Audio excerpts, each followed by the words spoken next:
الله الرحمن الرحيم واتل عليهم نبأ ابني آدم بالحق إذ قربا قربانا فتقبل من أحدهما ولم يتقبل من الآخر قال انما يتقبل الله من المتقين۔ خالق کائنات ذی الجلال والاکرام کے لیے ہمہ قسم کی تعریفات بابرکت کلمات خاص ہیں۔ وہ ذات جو ہمیشہ سے ہے، ہمیشہ تک رہے گی۔ درود و سلام ہو میرے اور آپ کے محبوب اور غمخوار پیغمبر، رحمت کائنات، رحمت للعالمین، سید الاولین والآخرین، تاجدار حرمین، امام اعظم خاتم النبیین حضرت محمد مصطفیٰ صلی اللہ علیہ وآلہ وسلم کی ذات گرامی پر، جن کی زندگی ہمارے لیے اسوہ حسنہ کی حیثیت رکھتی ہے۔ حضرات گرامی، ذی القعدہ کا مہینہ جاری و ساری ہے، اور یہ حرمت والے مہینوں میں سے ایک مہینہ ہے جس کا نصف سے زائد دن گزر چکے ہیں، اور یہ حرمت والا مہینہ بڑی اہمیت کا حامل ہے۔ حرمت والے چاروں مہینے، ان کی عزت اور تکریم اللہ رب العزت نے کلام اللہ میں اجاگر فرمائی ہے۔ ذی القعدہ کے بعد ذی الحج کا آغاز چند دنوں تک ہو جائے گا۔ ذی الحج کا مہینہ وہ ماہ مقدس ہے جس کے اندر مسلمان اللہ رب العزت کے گھر کا حج بھی کرتے ہیں، قربانی بھی کرتے ہیں، اور ذی الحجہ میں روزے بھی رکھتے ہیں، اور اسی طرح صدقہ و خیرات، دیگر عبادات، بالخصوص عشرہ ذی الحج جو ہے وہ اہمیت کا حامل ہے۔ اور اسی طرح اس کے بعد پھر ایام تشریق جن میں قربانی کی جاتی ہے۔ یہ قربانی کے چاروں دن عشرہ ذی الحجہ سمیت اہمیت کے حامل دن ہیں۔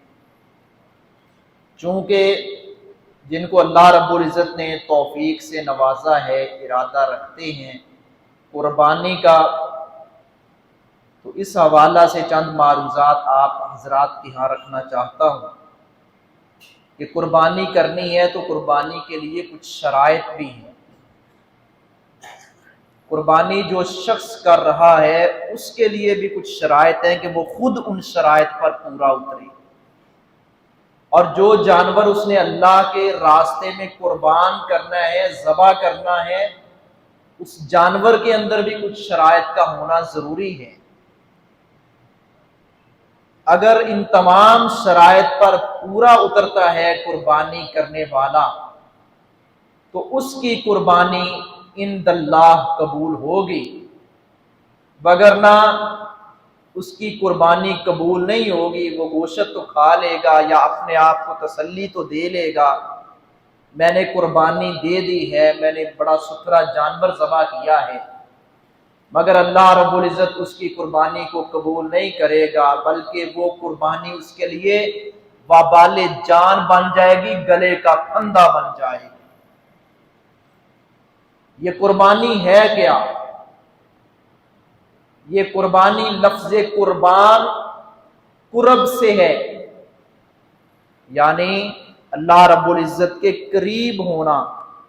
یہ تمام عبادات وہ خواہ مالی ہوں، بدنی ہوں یا قولی عبادات ہوں، یہ ساری عبادات ہمارا تعلق اللہ رب العزت سے مضبوط کرتی ہیں۔ اگر قربانی کا یہ مقصد نہ ہوا کہ مجھے تقوی حاصل ہو جائے، اگر اس کے پس منظر میں اخلاص اور للہیت نہ ہوئی تو قربانی قبول نہیں ہوگی۔ قربانی کی قبولیت کے لیے، دیگر عبادات کے لیے عقیدہ درست ہونا یہ لازم ہے کہ نظر و نیاز صرف اور صرف اللہ رب العزت کے نام کی۔ کوئی جانور ذبح کر رہے ہیں یا کوئی اور عبادات کی شکل میں ہے تو یہ صرف اللہ کے نام کا، غیروں کو شریک نہ ٹھہرایا جائے۔ غیروں سے مراد پتھر نہیں ہے، صرف حجر شجر نہیں ہے، بلکہ اگر اللہ رب العزت کا شریک بزرگوں کو ٹھہرایا جاتا ہے اور بزرگوں کے واسطے اور وسیلے دیے جاتے ہیں، یہ عقیدہ توحید کے منافی ہے، اور اللہ رب العزت ایسے شخص کی قربانی دیگر عبادات قبول نہیں فرمائے گا۔ عقیدے کی درستگی یہ لازم ہے۔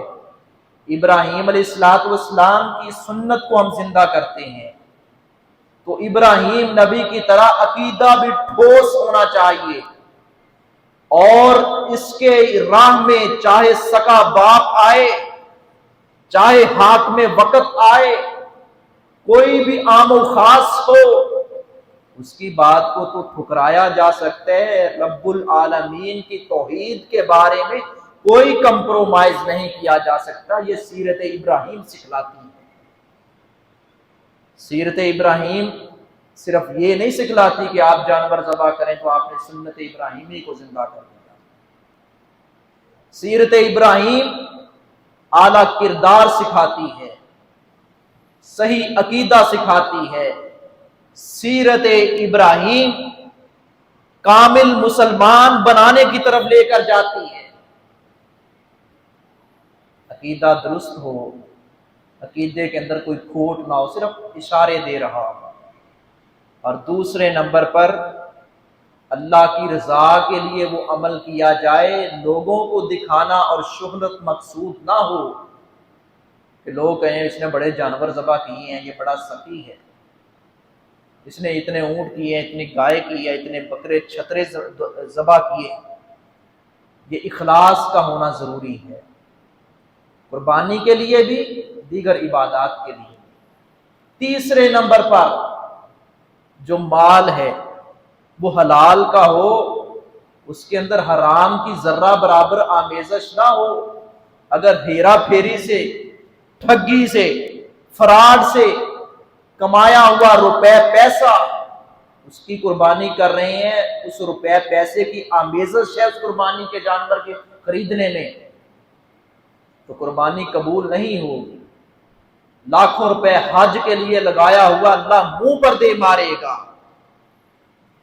عجیب فلسفہ ہے آج امت مسلمہ کی اکثریت کا، کہتے ہیں عبادات اپنی جگہ پر ہے، ٹھگی فراڈ اپنی جگہ پر ہے۔ یہ دین صرف مسجد تک محدود نہیں، یہ دین صرف فوتگی تک یا چند ایک مواقع پر تک محدود نہیں۔ ہم پابند ہیں دین کے، ہمارا مقصد ہی دین کی پابندی کرنا ہے۔ ہر وقت ہم دین کے شریعت کے پابند ہیں، وہ عبادات ہوں، وہ معاملات ہوں، وہ معیشت ہو، وہ معاشرت ہو۔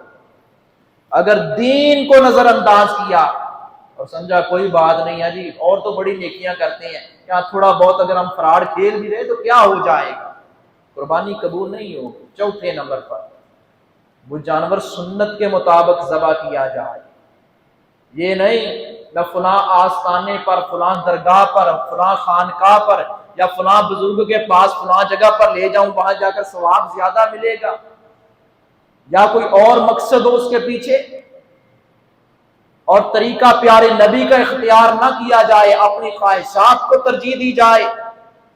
یہ چاروں شرائط کم از کم یہ ہونا لازم ہے۔ جس بندے نے قربانی کرنی ہے اس کو اپنے اوپر یہ شرائط لاگو کرنا ہوگی، ان شرائط کا اپنے اوپر نفاذ کرنا ہوگا۔ اب آگے بڑھیں گے، یہ قربانی کا جو جانور خریدنا ہے اس کے اندر بھی کچھ عیوب و نقائص ایسے ہیں، نبی کریم صلی اللہ علیہ وسلم نے ان عیوب و نقائص سے پائے جانے والے جانور کی قربانی کرنے سے منع فرمایا۔ آپ نے فرمایا جانور جو ہے، اور اصحاب رسول کا یہ طرز عمل تھا کہ بڑے شوق کے ساتھ قربانی کا جانور خریدتے اور اس کو پالتے پوستے تھے، موٹا اور فربا تازہ کرتے تھے، کھلاتے پلاتے تھے، اپنی ہمت اور طاقت کے مطابق خریدتے تھے۔ یہ نہیں کہ رسمی کاروائی ڈال دی کہ میں نے قربانی کر لی ہے، میں طاقت تو رکھوں 50,000 جانور خریدنے کی، 50,000 روپے کا، اور میں خرید لوں 12-14 ہزار کا ایک چھوٹا سا بکری کا بچہ خرید کر کہوں کہ میں نے حق ادا کر دیا۔ نہیں، ہمت طاقت کے ساتھ موٹا تازہ جانور ہو، خوبصورت ہو، دل کو لگے۔ اللہ رب العزت کے ہاں مال قربان کرنا ہے تو ردی مال نہیں دینا۔ ردی مال ہی دیا تھا قابیل نے، آدم علیہ السلام کے بیٹے قابیل نے ردی مال دیا تھا اللہ کے راستے میں، اس کو کوئی اہمیت نہ دی تھی، تو وہ قربانی اس کے گلے کا پھندا بن گئی تھی۔ بَتْلُ عَلَيْهِمْ نَبَأَ ابْنَيْ آدَمَ بِالْحَقِّ اِذْ قَرَّبَا قُرْبَانًا، سورۃ المائدہ پڑھیں۔ پیارے نبی قصہ بیان کریں آدم علیہ السلام کے 2 بیٹوں کا حق کے ساتھ، جنہوں نے قربانی دونوں نے کی۔ من احدہما، اللہ رب العزت نے فرمایا ان دونوں میں سے ایک کی قربانی قبول ہو گئی، فتقبل من احدہما، ایک کی قربانی قبول ہو گئی، ولم یتقبل من الآخر، دوسرے کی قربانی قبول نہ ہوئی۔ قال انما یتقبل اللہ من المتقین، فرمایا اللہ تو اس کی قربانی قبول کرتا ہے جس کا دل تقوی سے سرشار ہے، جس کے دل کے اندر رب کی محبت موجود ہے، جس کا دل سنت سے روشناس ہے، اللہ تو اس کی قربانی قبول کرتا ہے۔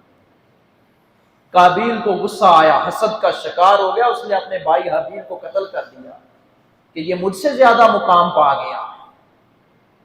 اس وقت یہ رول اور اصول تھا اس شریعت کا، آسمان سے آگ آتی، جس کی قربانی قبول ہو جاتی آگ کھا جاتی، جس کی قربانی قبول نہ ہوتی آگ نہ کھاتی تھی۔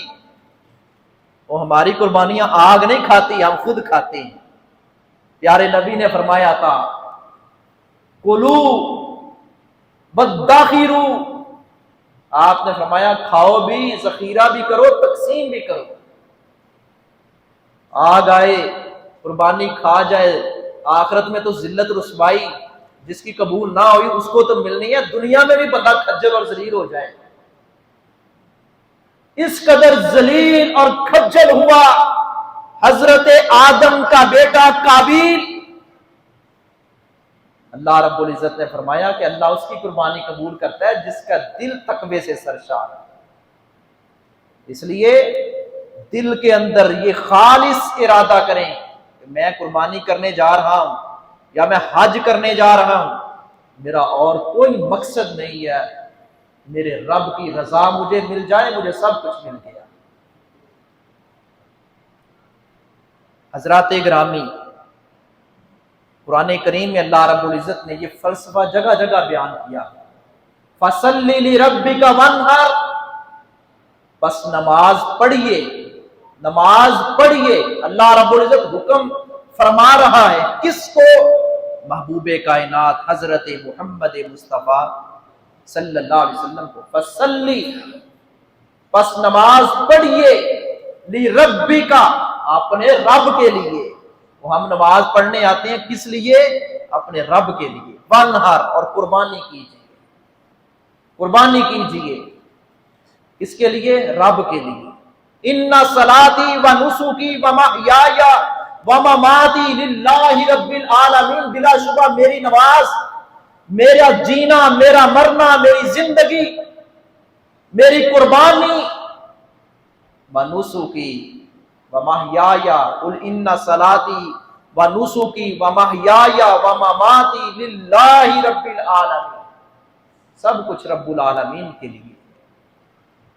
اور یہی اللہ رب العزت نے بات جگہ جگہ ارشاد فرمائی ہے۔ اور یوں بھی عرش والے رب عظیم نے فرمایا لن ینال اللہ لحومھا ولا دماؤھا ولکن ینالہ التقوی منکم، تمہارا قربانیوں کا گوشت اللہ کو نہیں پہنچتا، قربانیوں کا خون اللہ کو نہیں پہنچتا، تمہارا تقوی پہنچتا ہے۔ اللہ رب العزت تمہارے دل دیکھنا چاہتا ہے، تمہاری صورتوں کی طرف نہیں دیکھتا، تمہاری شکلوں کی طرف نہیں دیکھتا، بلکہ اللہ تمہارے دلوں کی طرف دیکھتا ہے۔ دلوں کا اللہ رب العزت امتحان لینا چاہتا ہے کہ کس قدر میری محبت سے ان کے دل سرشار ہے۔ کیا میری محبت صرف دل میں ہے یا غیروں کی محبت بھی ہے؟ کیا صرف میری محبت ہے یا ان کی محبت بھی دل میں ہے جن کی عبادت کی جا رہی میرے سوا؟ جس دل کے اندر اللہ کے سوا غیروں کی محبت ہو وہ دل زنگ آلود ہے، وہ دل سیاہ ہے، وہ دل بیمار دل ہے، وہ دل اللہ کی نظروں میں اس کی کوئی قدر و قیمت اور کوئی ویلیو نہیں۔ اللہ کی محبت اس کو دل میں غالب کیجیے، پیارے نبی کی محبت دل میں رکھیے۔ اللہ حاصل قیاس صحابہ کرام کی محبت، اہل بیت اعظام کی محبت، اسی طرح اولیاء کرام کی، محدثین کی، جنہوں نے اللہ کے دین کے لیے، خالص دین کے لیے قربانیاں دی ہیں، بالترتیب ان سے محبت ہے، اپنے والدین سے محبت ہے، اساتذہ کرام سے محبت ہے، لیکن یہ ساری محبتیں اللہ کی محبت پر قربان، یہ ساری محبتیں مصطفیٰ کریم کی محبت پر قربان صلی اللہ علیہ وسلم۔ سب سے زیادہ محبت ان سے ہو، مگر ہم اللہ کی محبت کو ترجیح نہیں دیتے جب معاملہ آتا ہے، جب خوشی غمی کا موقع آتا ہے، پھر خواہشات اپنے نفس کی قربانی کا ایک مقصد یہ بھی ہے کہ اپنے نفس کی پوجا پاٹ چھوڑ دیجئے، ترک کیجئے، اپنی خواہشات کی قربانی دیجئے۔ گائے اونٹ بکرے چھترے کی قربانی یا دیتا ہے تو خواہشات نفس کے بکرے کو بھی قربان کر۔ سنت زندہ رکھنے کے لیے خلیل اللہ کی قلب میں پیدا خلیل اللہ جیسا ایمان کر، جس حقیقت کی بنا پر آگ میں ڈالے گئے تو بھی اس سچی حقیقت کا اعلان کر۔ وہ سچی حقیقت کیا تھی؟ ابراہیم نبی نے یہی کہا تھا، داتا، غوث اعظم، دستگیر، لجپال، غریب نواز، مشکل کشا صرف ایک اللہ ہے۔ ہمیں بھی اس حقیقت کا اعلان کرنا ہوگا، تب قربانی قبول ہوگی۔ یہ قربانی کا ایک مقصد ہے۔ قربانی کا مقصد صرف گوشت کھا لیا اور لوگوں میں شہرت حاصل کر لی کہ میں نے قربانیاں اتنی کی، اتنے جانور ذبح کیے، نہیں، یہ مقصد قطعاً نہیں ہے، بھول میرا رکھیے۔ یاد دہانی کروانا مقصود ہے۔ ان لوگوں نے تو قربانیاں دی ہیں، انبیاء کرام کی سیرت پڑھے، یہ قربانی اس کے پس منظر میں حضرت ابراہیم جو خلیل اللہ ہیں، اللہ کے دوست ہیں اور جد الانبیاء ہیں، جن کے امت پر احسان ہے، جنہوں نے کئی آزمائشوں اور رکاوٹوں کا سامنا کیا ہے۔ ربی ہب لی من الصالحین، دعائیں مانگ رہے ہیں، اللہ نے ایک بیٹا عطا فرما۔ فبشرناہ بغلام حلیم، اللہ رب العزت نے بردبار بیٹے اسماعیل کی خوشخبری دی۔ فلما بلغ معہ السعی قال یا بنی انی اری فی المنام انی اذبحک فانظر ماذا تری۔ جب جوانی کو پہنچنے لگے، جوانی کے منازل طے کرنا ابھی شروع ہوئی، بیٹا میں ایک خواب دیکھ رہا۔ ابا جان وہ کیا خواب ہے؟ کہا میں خواب میں آپ کو ذبح کر رہا۔ قال یا ابت افعل ما تؤمر ستجدنی ان شاء اللہ من الصابرین۔ ابا جان آپ کر گزرے، انشاءاللہ اللہ نے چاہا تو مجھے آپ صبر کرنے والوں میں پائیں گے۔ یہ فیضان نظر تھا یا مکتب کی کرامت تھی؟ سکھلائے کس نے اسماعیل کو آداب فرزندی؟ جب باپ مؤدب ہو آگے بیٹا بھی مؤدب ہوتا ہے، جب باپ بے ادب ہو پھر اولاد بھی بے ادبی جنتی ہے۔ اولاد سے توقع ہم رکھتے ہیں کہ اولاد بے ادب ہے، یہ مؤدب بن جائے، خود ہم بے ادب ہیں اور خود بے ادبی چھوڑنے کے لیے تیار نہیں ہوتے، اولاد سے یہ توقع رکھتے ہیں۔ کئی ایک اسباب پنہا ہیں سیرت ابراہیم میں، سیرت اسماعیل علیہ السلام میں۔ ان اسباق کو اپنائیں اور دل میں جگہ دیں، دیکھیں کیسے سکون ملتا ہے۔ حضرات گرامی، قربانی کے لیے ایسا جانور پیارے نبی صلی اللہ علیہ وسلم نے فرمایا جس کا جو لنگڑا ہو اور لنگڑا پان اس کا نمایاں ہو، جو جانور قربانی کے لیے نہیں لگتا۔ جو کانا بینگا ہو اور اس کا کانا پان بینگا پان واضح ہو، وہ قربانی کے لیے نہیں لگتا۔ اور اسی طرح نبی کریم صلی اللہ علیہ وآلہ وسلم نے خبردار فرما دیا ہے کہ ایسا کمزور جانور جس کا جو انتہائی کمزور لاغر ہو، جس میں کوئی چربی نہ ہو، ہڈیوں کے اندر کوئی مکھ کوئی گودا نہ ہو، وہ جانور ایسا قربانی کے لیے نہیں لگتا۔ اور اسی طرح آپ نے فرمایا جو بیمار ہو اور اس کی بیماری واضح ہو، پتہ ہو کہ اس کو یہ بیماری ہے، نمایاں ہو بیماری، وہ جانور قربانی کے لیے نہیں لگتا۔ اللہ رب العزت جس طرح عیوب والا جانور قربانی میں قبول نہیں کرے گا، اسی طرح اللہ اس انسان کو بھی، اس مسلمان کو بھی قبول نہیں کرے گا جس کے اندر عیب پائے جاتے ہوں، جس کے اندر شرک جیسی غلاظت موجود ہو، جس کے اندر حسد، کینہ، کوڑ، منافقت جیسی غلاظتیں موجود ہو، جو سود کا، شراب کا رسیہ ہو، جو زانی ہو، جو ڈکیت ہو، جو بہنوں کے بھائیوں کے حقوق غصب کرنے والا ہو، اللہ ایسے انسان کو، ایسے مسلمان کو بھی قبول نہیں کرے گا۔ جانور بھی ستھرا ذبح کیجئے، اپنے دل کو بھی صاف کیجئے۔ ہاں، خصی ہونا جانور کا کوئی عیب نہیں ہے۔ نبی کریم صلی اللہ علیہ وسلم نے خصی جانور بھی ذبح کیا، آپ سے ثابت ہے۔ غیر خصی جانور بھی آپ نے ذبح کیا ہے، آپ سے ثابت ہے۔ آگے بڑھیے، لا تذبحوا الا مسنہ، پیارے نبی نے ایک شرط عائد فرمائی۔ آپ نے فرمایا نہ ذبح کیا جائے مگر مسنہ، دو دانتا ہی ذبح کیا جائے۔ الا ان یؤثر علیکم فتذبحوا جزاء من الضأن، صحیح مسلم کی روایت ہے، 1963 نمبر کی روایت ہے۔ پیارے نبی نے فرمایا اگر دو دانتا میسر نہ ہو، پھر کھیرا، بیڑ اور دمبے کی شکل میں، چھترے کی شکل میں، مینڈے کی شکل میں آپ کھیرا ذبح کر سکتے ہیں، وہ بھی 1 سال کا ہو۔ بکری کے بچے کے بارے میں نہیں فرمایا، یہ صرف فرمایا بیڑ دمبے کے بارے میں، چھترے کے بارے میں، وہ بھی 1 سال کا کھیرا ہو، اگر دونتا نہیں ہے، اگر میسر نہ ہو، ساتھ آپ نے فرمایا الا ان یؤثر، اگر میسر نہ ہو، آپ کو بازار سے نہیں مل رہا لیکن میسر ہوتا ہے۔ جیسے ہمارے ہاں اللہ رب العزت نے یہ 8 جانوروں کا تذکرہ کیا ہے، 4 ہیں، ان کے مؤنث ملا کر یہ 8 بنتے ہیں۔ اونٹ ہے، گائے ہے، بکرا ہے، اسی طرح دمبا چھترا ہے۔ یہ 4 جانوروں کا اللہ نے ذکر قرآن پاک میں کیا ہے، کٹے کا ذکر نہیں کیا۔ رب تو سب کچھ جانتا ہے، اور نبی کریم صلی اللہ علیہ وسلم بھی اگر عالم الغیب ہوتے تو آپ یہ بھی فرما دیتے۔ اور ہم ایسے مسائل میں الجھے ہوئے ہیں، جزئیات میں، چھوٹی چھوٹی بات پہ، جیسے کہتے ہیں نا وہ بال کے کس طرح کی مثال ہے کہ بال کی کھال اتارنا، بال کی کھال اتارنا، ان مسائل میں ہم الجھے ہوئے۔